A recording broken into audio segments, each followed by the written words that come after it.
Imagine a land of giant pyramids and golden sand stretching as far as the eye can see.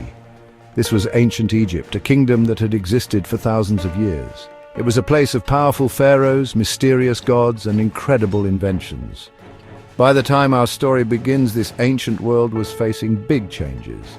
The mighty Roman Republic was growing stronger and wanted to control more lands, including the rich and fertile lands of Egypt. It was into this world of tradition and danger that a princess named Cleopatra was born. She was not just any princess, she was destined to become the last pharaoh, the final ruler of this legendary kingdom. Her family, the Ptolemies, had ruled Egypt for nearly 300 years, but she would be the one to face its greatest challenge. Cleopatra grew up in a magnificent palace in the city of Alexandria. This city was a wonder of the ancient world, filled with scholars, artists, and merchants from all over. It had the most famous library in history, a place where all the world's knowledge was collected on countless scrolls. Cleopatra was part of a Greek royal family, but she was different from her ancestors. She embraced the culture of the people she ruled. While her family mostly spoke Greek, Cleopatra took the time to learn the Egyptian language. This showed the Egyptian people that she cared about their traditions and their way of life. It was a very clever move for a young princess who knew she would one day need their support. Her childhood was not always easy, as the royal court was full of plots and rivalries. Power was a dangerous game, and members of her own family often fought each other for the throne. Cleopatra had to be smart and watchful from a very young age. She learned about politics not just from books, but by observing the struggles for power all around her. This taught her to be cautious, brave, and ambitious. She knew that to survive and rule, she would need more than just her royal blood.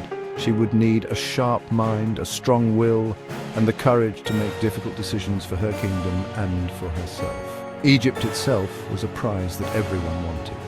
The country was incredibly wealthy because of the Nile River. Every year the river would flood its banks, leaving behind rich, dark soil that was perfect for growing crops. This meant Egypt had more than enough food to feed its own people and sell the rest to other countries. This grain was especially important to Rome, which often struggled to feed its large population. Controlling Egypt meant controlling its food supply, which gave its ruler immense power. Cleopatra understood this better than anyone. She knew that Egypt's wealth was both its greatest strength and its biggest vulnerability. When Cleopatra's father, the Pharaoh, died, she was supposed to rule alongside her younger brother, Ptolemy XIII. This was the tradition in her family. However, her brother's advisors were greedy and ambitious men. They didn't want a strong and intelligent young woman sharing power. They saw Cleopatra as a threat to their own plans and quickly moved to push her aside. They used their influence over the young king to force Cleopatra out of the capital city of Alexandria. She was exiled, sent away from her home and her throne, but Cleopatra was not one to give up so easily. She was determined to reclaim what was rightfully hers. Being forced into exile did not defeat Cleopatra. It made her stronger and more resourceful. She traveled to the eastern parts of her kingdom, gathering an army of loyal supporters who believed in her right to rule. She was not just a beautiful queen, she was a brilliant strategist and a charismatic leader. People were drawn to her intelligence and her determination. She could speak multiple languages, which allowed her to communicate directly with soldiers and diplomats from different lands. This skill was incredibly rare for a ruler at that time and gave her a huge advantage. She was preparing for a civil war, ready to fight her own brother to win back her crown. Cleopatra knew she needed a powerful ally to help her defeat her brother's forces. At that very moment, the most powerful man in the world, the Roman general Julius Caesar, arrived in Egypt. He was chasing an enemy, but he soon found himself in the middle of Egypt's royal family feud. Cleopatra saw her chance. She needed to meet with Caesar, but her brother's soldiers controlled the city. So, she came up with a daring plan. According to legend, she had herself wrapped up inside a large carpet or a sack of bedding. Then she was secretly smuggled past the enemy guards and delivered directly to Caesar's private chambers. When the carpet was unrolled, Julius Caesar was completely stunned to see the young queen emerge. He was impressed not just by her beauty, but by her incredible bravery and cleverness.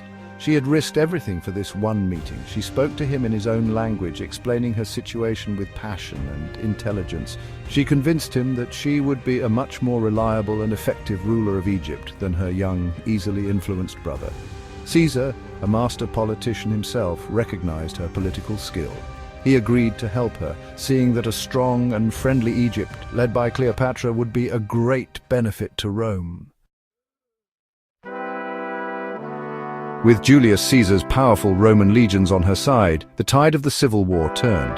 The battle for Alexandria was fierce, but in the end Cleopatra's forces were victorious. Her brother, Ptolemy XIII, died during the conflict, and Cleopatra was restored to her throne as the undisputed Queen of Egypt. Her alliance with Caesar was more than just a military one. It became a personal partnership as well. To celebrate their victory and show the Egyptian people their new queen, they took a long, luxurious trip down the Nile River on a magnificent royal barge. This journey showcased her power and her connection to the ancient traditions of the pharaohs, solidifying her rule. Cleopatra and Caesar's relationship was also a political masterstroke for Egypt. She gave birth to a son whom she named Ptolemy Caesar, but he was more famously known as Caesarion, meaning Little Caesar. This child was incredibly important. He was a living symbol of the powerful alliance between Egypt and Rome. For Cleopatra, Caesarion was the future. She hoped that he would one day rule over both Egypt and Rome, uniting the two greatest powers of the ancient world under her family's dynasty. It was an incredibly ambitious dream, but with Caesar by her side, it seemed entirely possible. She even traveled to Rome with Caesarion, living in a grand villa and dazzling Roman society. However, this powerful alliance came to a sudden and violent end. In 44 BC, a group of Roman senators who feared Caesar was becoming too much like a king assassinated him in the Roman Senate. His death threw the entire Roman world into chaos and left Cleopatra in a very dangerous position. Her main protector was gone, and her future, as well as the future of her son, was now uncertain. She had to act quickly and carefully. She immediately left the dangerous city of Rome and returned to the safety of Egypt to protect her throne and her kingdom from the power struggles that were about to erupt. A few years later, a new powerful Roman emerged from the chaos, Mark Antony. He was one of Caesar's most trusted generals and now controlled the eastern part of the Roman territories, which included the lands bordering Egypt. Antony needed money and resources to fund his armies, and he knew that the Queen of Egypt was incredibly wealthy. He summoned her to meet him in the city of Tarsus. Cleopatra, understanding the power of a grand entrance, did not just show up. She arrived on a spectacular golden barge with purple sails, dressed as the goddess Venus. Antony was completely captivated by her charm, intelligence, and power. A new, crucial alliance was formed. The partnership between Cleopatra and Mark Antony was one of both love and political strategy. They became one of the most famous couples in history, and together they had 3 children. For several years they ruled the Eastern Mediterranean like a king and queen. Antony spent much of his time in Alexandria with Cleopatra, and they dreamed of building a new empire with the Egyptian capital at its heart. This plan, however, created a powerful enemy back in Rome. Octavian, Julius Caesar's adopted son and Antony's main rival for power, saw their relationship as a direct threat. He used it to turn the Roman people against Antony. Octavian launched a massive propaganda campaign. He told the Roman people that Mark Antony had been bewitched by a foreign queen and had forgotten his duties as a Roman. He painted Cleopatra as a dangerous and decadent sorceress who wanted to conquer Rome and destroy their way of life. This was not true, of course. Cleopatra's main goal was always to protect Egypt's independence and secure a future for her children. But Octavian's stories were effective. He convinced the Roman Senate to declare war not on Antony but on Cleopatra herself. This clever move made it seem like a war to defend Rome, not a Roman civil war. The final, decisive conflict came in 31 BCE at a great naval battle off the coast of Greece, known as the Battle of Actium. Octavian's fleet, led by his brilliant general Agrippa, was better organized and more disciplined than the combined forces of Antony and Cleopatra. The battle was a disaster for the Egyptian-Roman alliance. Seeing that the fight was lost, Cleopatra and Antony fled the battle and sailed back to Egypt. But their military power was broken. Octavian's victory was total. He was now the undisputed master of the Roman world, and it was only a matter of time before he came to Egypt to claim his final prize. Octavian's legions eventually arrived and conquered Alexandria. Mark Antony, hearing a false report that Cleopatra was already dead, took his own life. When Cleopatra learned of Antony's death and saw that there was no hope left, she knew her end was near. Octavian planned to capture her and parade her through the streets of Rome in chains as a symbol of his victory. Cleopatra would never allow that humiliation.